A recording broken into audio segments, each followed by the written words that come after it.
Salam hörmətli izləyicilər, yeni bir video ilə qarşınızdayıq. Bu videoda sizlərə pensiyaların artımı ilə bağlı son məlumatları çatdıracağıq. Pensiyalar nə qədər artırılacaq və hansı tarixdən artırılacaq, hansı pensiyalarda, müavinətlərdə artım olacaq, 50-li pensiyaları, əmək pensiyaları, yaşa görə verilən müavinətlər hansılarda artım olacaq ətraflı şəkildə paylaşacağıq. İlk olaraq videoya keçməzdən öncə bu videonu mütləq bəyənin ki, video daha çox insanın qarşısına çıxsın. Eyni zamanda kanalımıza mütləq abunə olun ki, biz növbət dəfə video paylaşdığımız zaman sizə dərhal bildiriş gəlsin.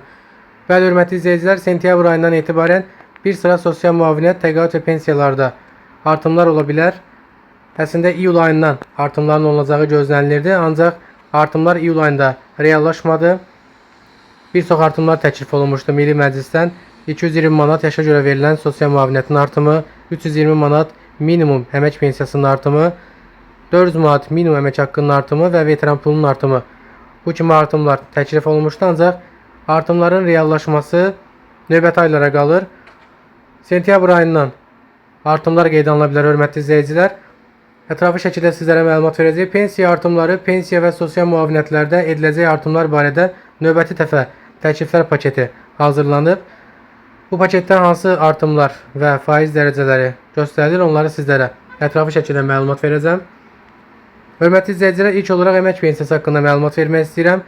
Növbəti dəfə əmək pensiyaları yanvar ayından etibarən artırılacaq, yəni indeksləşdiriləcək. Artımlar fevral ayında baş tutacaq, yanvar ayında əhatə edəcək. Artım faizi isə 2025-ci ildə, yəni ötən il təxminən 8-9% arasındaydı. Bu il isə, bu ilin yanvar ayında pensiya artım faizi 9,3%, növbəti ilin yanvar-fevral aylarında isə pensiya artım faizi 10,3% miqdarında, yəni təxmini 1% daha çox, yəni bu ilin pensiya artımından 1% daha çox artım gözlənilir. Minimum əmək pensiyasının artımı isə 320 manatdan 30 manat artırılaraq 350 manata çatdırıla bilər. Yəni minimum əmək pensiyası ölkə üzrə verilən ən aşağı staja görə pensiyadır. Bu da 320 manat təşkil edir və 30 manat miqdarında artımdan sonra 350 manata çatdırıla bilər. 50-li pensiyalarına keçid edək, hörmətli izləyicilər. Bir neçə videodur ki, izləyicilərimiz tərəfindən 50 pensiyalarla bağlı bizə suallar verilir. 50 pensiyaları hansı tarixdən artacaq və nə qədər artacaq, bu kimi suallar verilir. Qeyd etmək istəyirəm ki, 50 pensiyalarla bağlı yeni təkliflər irəli sürülüb Milli Məclisdə və bu təklifləri sizlər üçün ekranda göstəririk. 50 dərəcələri üzrə görürsünüz və qruplar üzrə sizlərə pensiyalar paylaşırıq.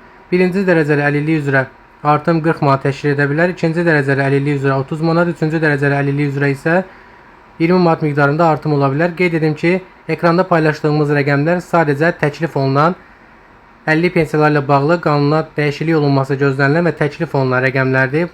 Bu rəqəmlər hazırda qüvvədə deyil, yəni hazırda hər hansı bir pensiya artırılmayıb. Sadəcə müzakirələri, təklifləri və növbəti ayda artırıla biləcək pensiyaları, həmin pensiyaların faiz dərəcələrini, müavinətləri və müavinətlərin artımını sizlər üçün paylaşırıq, hörmətli izləyicilər. Bir daha qeyd etmək istəyirəm ki, bizim hazırda paylaşdığımız videolar Milli Məclisin müzakirələri zamanı təklif olunan rəqəmlərdir. Növbəti videolarımızda ətraflı şəkildə növbəti ilin pensiya cədvəlini də sizlərlə paylaşacağıq.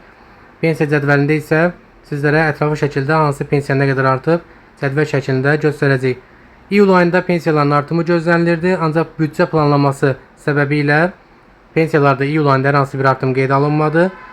Ancaq sentyabr ayından növbəti artımlar qeydə alına bilər. Artımları sizlər üçün paylaşıram. 50 pensiyalarını sizlər üçün paylaşdıq. Birinci qrup 40 manat, ikinci qrup 30 manat, üçüncü qrup isə 20 manat miqdarında artırıla bilər. Sonuncu dəfə ötən ilin iyul ayında artırılmışdı bu pensiyalar. Yaşa görə verilən sosial müavinət hazırki rəqəm 220 manatdır. Yaşa görə müavinət 2024-cü ildən 2025-ci ilə keçid zamanı artırılmışdı. Əvvəlki məbləği 180 manat idi, daha sonra 40 manat miqdarında artım oldu və 220 manata çatdırıldı. Hazırda Azərbaycanda 25 il stajı olmayan və ya 40 min manat pensiyalı kapital toplamayan vətəndaşlara 220 manat yaşa görə sosial müavinət təyin olunur. Bu müavinətin də artımı sentyabr və ya növbəti ilin yanvar ayından etibarən tətbiq olunan artımla birlikdə 250 manata çatdırılacağı gözlənilir. Növbəti artım isə veteran pulunda ola bilər. Qeyd edim ki, veteran pulu ilə bağlı artıq bir neçə ildir təkliflər irəli sürülür. Bu təkliflərin heç biri də reallaşmayıb, yəni bir çox təkliflər var. Veteran pulunun 100 manata çatdırılacağı, 120 manata çatdırılacağı, 150 manata, hətta 200 manata çatdırılacağı da təklif olunub. Ancaq bu təkliflərdən hələ ki bir neçə ildir bu təkliflər qüvvədədir, amma təkliflərdən hər hansı biri hazırda qərar olaraq qüvvəyə minməyib. Qeyd edim ki, indiki təklif isə belədir, hörmətli izləyicilər. Veteran pulu hazırda bilirsiniz ki, 80 manat təşkil edir və veteran pulu ümumiyyətlə Azərbaycanda veteranların, yəni bu kateqoriyadan olan şəxslərin kommunal ehtiyaclarının ödənilməsi məqsədi ilə verilir. Yəni işıq, qaz, su, internet və s. bu ehtiyacların qarşılanması üçün 80 manat miqdarında müavinət, təqaüd verilir və veteranlara verilən bu veteran pulu 40 manat miqdarında artırıla bilər. Yəni növbəti təklif budur. Daha əvvəl 70 manat artırılacağı ilə bağlı təkliflər irəli sürülmüşdü, ancaq bu təkliflər qəbul edilməmişdi.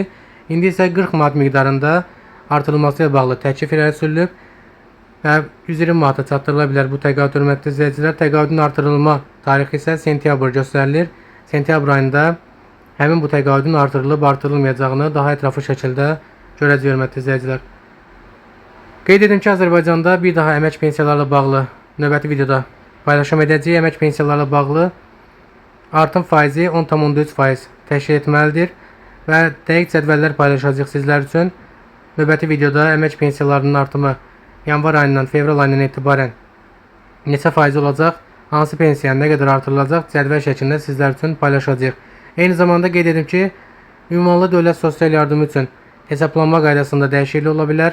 Bununla bağlı da hazırda dəyişilmə metodu bəlli deyil, ancaq ünvanlı sosial yardımın bəzi qaydaları və hesablanma metodu dəyişə bilər. Bu da sentyabr ayından baş tutacağı gözlənilir. Təbii ki, sentyabr ayı içində yeni qayda videoları kanalımızda paylaşacaq. Videomuz yekunlaşır, hörmətli izləyicilər. Videonu mütləq bəyənməyi və kanala abunə olmağı unutmayın. Növbəti videoda görüşmək ümidi ilə.